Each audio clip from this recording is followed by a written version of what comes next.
اللہ کے وسیلہ سے بلند آواز سے کہیے گا آمین آمین۔ اجازت نہیں دیتا کہ ہم زیادہ چیزوں کی طرف جا سکیں، اس لیے آئیے خدا کے کلام کو ہم کھولتے ہیں۔ باپ بیٹا روح القدس کے نام میں ہم کتاب مقدس کو کھولیں گے اور پیدائش کی کتاب کو آپ میرے ساتھ نکالیے گا۔ پیدائش کی کتاب اس کا ہم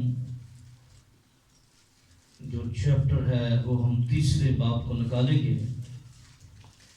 پیدائش کی کتاب اس کا تیسرا باب اور ہم اس کی 22ویں آیات مقدسہ سے ہم خدا کے کلام میں سے مل کر بلند آواز کے ساتھ ہم اس کو پڑھیں گے۔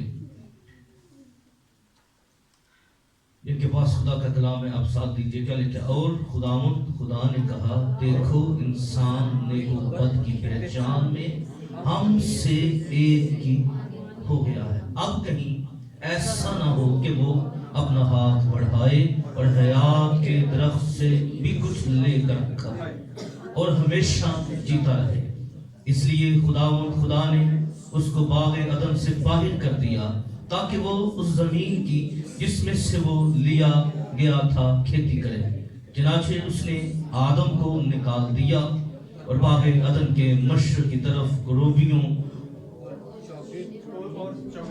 اڑنے والے شورزن تلوار کو رکھا کہ وہ زندگی کے درخت کی راہ کی حفاظت کرے۔ آمین۔ کتاب مقدس کا پڑھا جانا سنا جانا ہم سب کے لیے باعث برکت ہو۔ دونوں ہاتھ اٹھائیے، بلند آواز سے کہیے گا آمین۔ تشریف رکھیے گا۔